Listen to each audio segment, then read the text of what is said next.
Good morning, and welcome to Redeemer Lutheran Church. I'm Pastor Gary Lodeholt. The first thing to do today is to apologize. Today is my first day back from a week of vacation, so I recorded the last several days of Pastor Gary Live early and scheduled them to go out to you as regular. However, when I get in this morning, I noticed that I did them out of order. The one for yesterday was supposed to be today, and so today I'm going to go back and get the one I was supposed to do yesterday. So, originally, we would deal the first 3 days of this week with Jesus, and then today we were supposed to turn to the letters of Paul. We turned to the letters of Paul yesterday. I need to go back and get one more thing about Jesus. One story tells of a young Jesus making some clay birds out of the mud after a rainstorm. When they were done, Jesus clapped his hands and they came to life and flew away. A man standing nearby confronted Joseph about it, complaining because Jesus had done this on the Sabbath. Then the man suddenly died. Another story tells of another boy accidentally bumping the boy Jesus and falling down dead. If something about those stories strikes you as not quite right, you are in good company. Both of those stories speak of Jesus doing things that sound so un-Jesus-like. That's not the Jesus I know, we think to ourselves.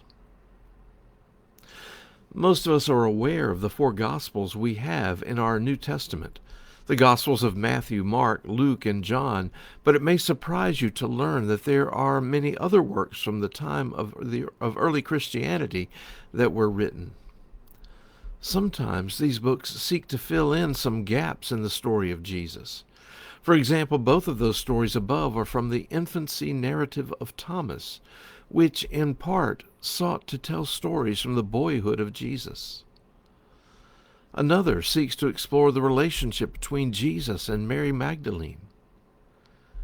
Today, as we continue following the story of the Bible, we're going to look at some of those other Gospels and talk about how they did not make it into our New Testament. Many of these texts were written not long after the time of Jesus, but have been rediscovered in the last 200 years, and they certainly see Jesus in ways different from what we are used to. The most prominent of these discoveries were texts hidden away near Nag Hammadi in northern Egypt in 1945. The dry environment had preserved these texts well, and they found over 50 of these works. Before this discovery, we had only fragments of these works or references to them in other works. So this was quite a find. However, as much as we might hope to see a fuller picture of Jesus in these works, the Jesus presented is very different from Matthew, Mark, Luke, and John.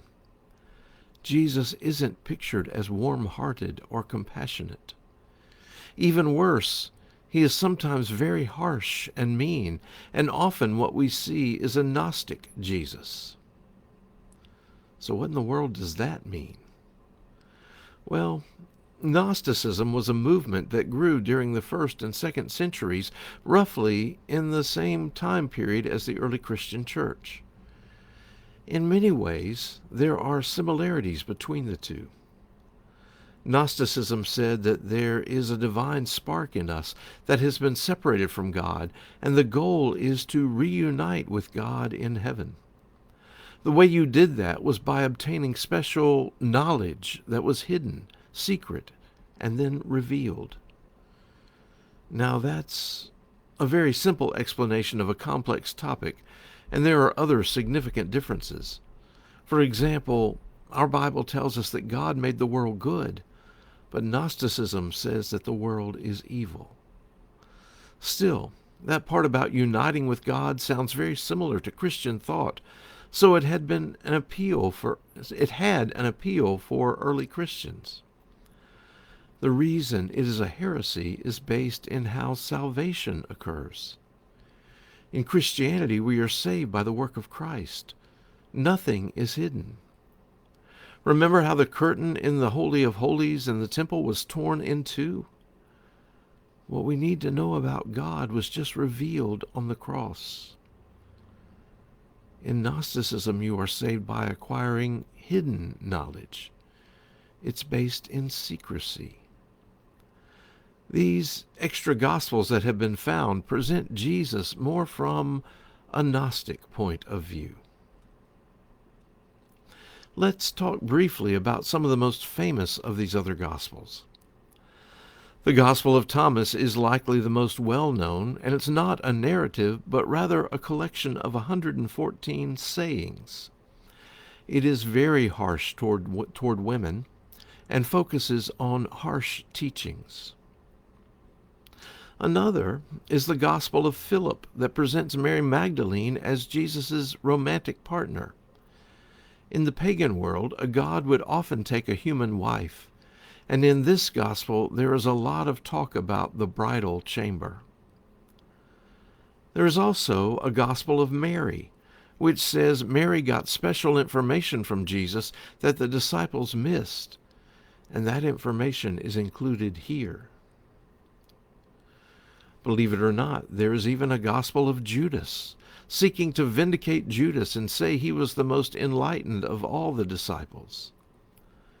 This ancient text was found for the first time in 2006. These Gospels all present a radically different viewpoint of Jesus, and there are more of them. But often, the Jesus presented isn't much like the Jesus we know. Much like other ancient books that we have looked at, these don't rise to the level of Scripture, and in some cases seem more like a fairy tale. Far too often we try to make Jesus adapt to our ideas, rather than adapting ourselves to the idea that Jesus offers. He doesn't belong to us that way, but we are to belong to Him. Thanks for watching, and remember to let this day belong to God.